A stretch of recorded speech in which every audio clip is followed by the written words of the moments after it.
There is a version of the afterlife that almost nobody believes anymore. And that absence is exactly what makes it worth looking at. In a text recovered from the ruins of Nippur, a goddess named Inanna walks toward a gate in the underworld and is told, without ceremony, to remove what she is wearing. Not because she has done something wrong, not because anyone has judged her, because that is simply the procedure. Some part of you is probably already waiting for the moment this turns into a trial. A crime, a sentence, a reason. Keep waiting. Hold on to that instinct, actually, because by the end of this, it may turn out to be the most unsettling fact in the entire history of religion. Not because of what it hides, but because of what it refuses to promise. The text is called The Descent of Inanna, and it is one of the oldest continuous narratives that survives from any civilization, written down more than 1,000 years before the Iliad.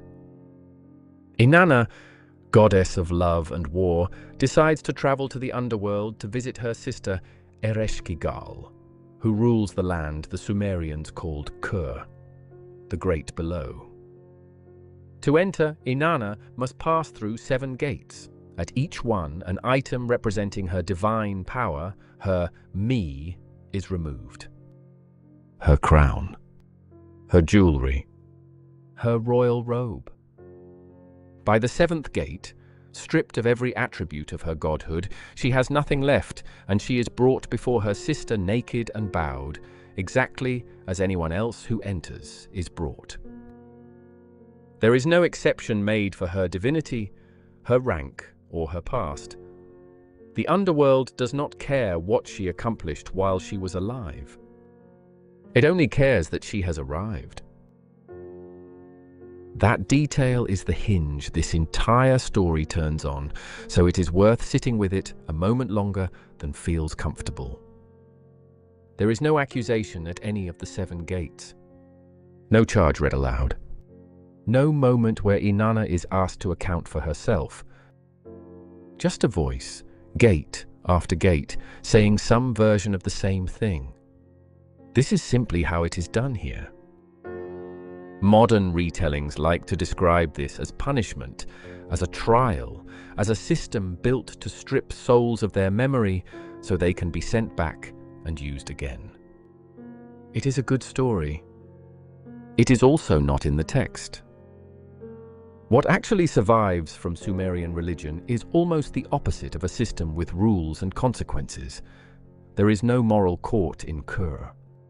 There is no weighing of good deeds against bad ones. There is no separate fate for the righteous and the wicked. A king and a farmer go to the exact same place and receive the exact same treatment. The underworld is not a punishment for the guilty.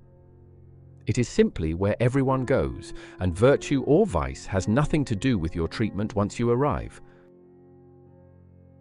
No trial, no sentence, no mercy. Because mercy only means something if a judgment came first, and here none ever did. Could that single missing piece be the reason almost every religion after Sumer added one? And if a verdict after death became the foundation most belief systems were built on, is it possible that same idea never really left? That it's still there, quietly, every time your conscience flinches at something you've done? Ask yourself, is that feeling something you arrived at on your own? Or something considerably older than you? If that sounds bleak, it gets more specific and more human in a second text that almost nobody outside of academic circles has read. The 12th tablet of the Epic of Gilgamesh, where the hero's companion Enkidu is allowed to briefly return from the land of the dead to describe what he saw there. What he describes is not fire, not torment, not a courtroom. It is a house of dust. The dead sit in darkness, clothed in feathers like birds, eating what can only be called dust and clay. There is no hierarchy of suffering based on how a person lived, with one striking exception that Enkidu reports almost as an aside. A man who left behind many sons to perform the kispum, the traditional offering of cold water and bread for the ancestors, is treated a little better than one who did not. A spirit with no descendants to remember it is left to eat whatever scraps are thrown into the street. That is the entire moral architecture of the oldest afterlife belief we have on record. Not virtue, not sin, not judgment. Just whether or not somebody living still remembers you enough to leave something out. Everything else about your life, every choice, every crime, every kindness is irrelevant to what happens to you after you die. Sit with how strange that actually is, because here is the hook that carries this into the next part. Almost every major religious tradition that came after Sumer added something Sumer did not have, a connection between how you lived and what happens to you next. Not all of them built a judge to enforce that connection. In the karmic traditions of the East, the mechanism is impersonal, a law rather than a verdict. But the disconnect Sumer described, where behavior and afterlife have nothing to do with each other, is the rare exception. Almost everyone who came after them closed it. And what one civilization in particular did with that gap is where this gets genuinely strange.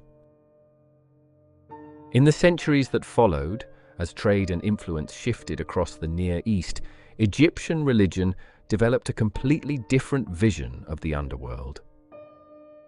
In the Hall of Two Truths, the heart of the deceased is placed on a scale against the feather of Ma'at, the principle of order and truth. If the heart is heavier, weighed down in the Egyptian imagination by the wrongdoing of a life, it is devoured by the crocodile-headed devourer, Amit, and the soul ceases to exist. If it balances, the soul passes on to a genuine afterlife of continued existence. For the first time in the historical record of this region, how you lived is directly tied to what happens to you when you die. Justice, reward, and punishment are built into the architecture of the afterlife itself. That is not a small addition. It may be one of the most consequential ideas any religion has ever introduced, because it changes what a religion can actually do to the people who believe it. A God who watches, remembers, and eventually settles the account gives a society something it did not have before, a reason to behave when nobody else is watching. And this is where the trail stops being about ancient tablets and starts being about something researchers in psychology and religious studies have been documenting for the last 2 decades, using tools the Sumerians never had. Here is the question researchers actually tested in 2016. Does believing your God is watching and willing to punish you change how you treat a stranger you'll never meet? They checked across 8 unrelated societies, and the answer was yes. Picture it simply. The people who believed an unseen eye was watching kept dealing fairly with strangers they'd never see again, never be checked on, never have to answer to. People who didn't hold that belief were measurably less consistent. That's the finding. What's still open is which came first, the belief or the fairness. In parts of the Pacific, researchers found cooperation already in place before the punishing gods showed up, suggesting the belief might follow the behavior rather than cause it. Either order, the same 2 things keep appearing together: a god who judges and strangers who cooperate. And here is the strange part. If fear of judgment is really what keeps strangers from tearing each other apart, the Sumerians should have fallen apart. They built the first cities. They traded with people they'd never met. They did it all without a single god watching to punish them for cheating. So why did almost everyone who came after them decide they needed one anyway? Now put the two afterlives back next to each other, because this is the reversal the whole piece has been building toward. The Sumerians, among the first people to develop writing, codified law, and cities large enough to require strangers to trust strangers, did not have this mechanism. Their underworld offered no judgment and no escape from judgment, because there was nothing to judge. Read one way. It was one of the bleakest, most indifferent afterlives any civilization has left on record, equal and utterly disinterested in whether you were good. And the civilizations that came directly after them looked at that same blank, equal fate, and, one after another, decided to build a court into it. That is not a coincidence in the sense of some hidden, coordinated design. It is a coincidence in the sense that the same pressure produced the same solution more than once. Large societies need their members to behave even when no one is watching, and a god who watches after death is one of the more effective solutions humans have come up with for that problem. The fear of a fair trial you cannot avoid is, functionally, a leash. It works because it is inescapable, and it is inescapable specifically because it is framed as fair. You cannot argue with a scale that weighs your heart. You can only try to make the heart lighter while you are still alive to do something about it. So here is where this actually leaves you, without any embellishment added to the primary sources, without any invented recycling system, without any secret designers hiding behind the clay. The oldest afterlife belief we have on record contained no threat, no promise, and no mechanism to control behavior through fear of what comes next. Almost every major tradition that followed it added some version of exactly that. The Egyptians added a scale. Later traditions added heavens and hells, weighed sins and virtues, eternal reward and eternal punishment. Even where no personal judge was installed, karma and its consequences still tied your next life to how you lived this one. Each system, in its own way, more precisely calibrated than the last, to make sure a person behaves correctly while they are still capable of choosing.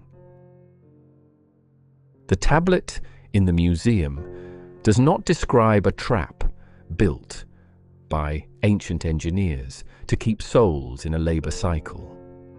That story does not survive in the texts, no matter how it is translated. The real trap is somewhere else entirely. It's the reflex to expect a verdict at the end of all this in the first place, the quiet certainty that fairness is owed, that someone somewhere is keeping score. That certainty isn't instinct, it's inheritance. Thousands of years of weighed hearts and karmic ledgers built it into you, one tradition at a time, until it stopped feeling like a belief and started feeling like the obvious way the story has to end. There is one more detail about that Gilgamesh tablet, the one where Enkidu returns from the underworld. Gilgamesh asks him what he saw. Enkidu tells him the dust, the feathers, the man with sons, and the one without. And then the tablet just ends. No moral, no verdict. Gilgamesh never says out loud what he plans to do with what he just heard. Neither will this video.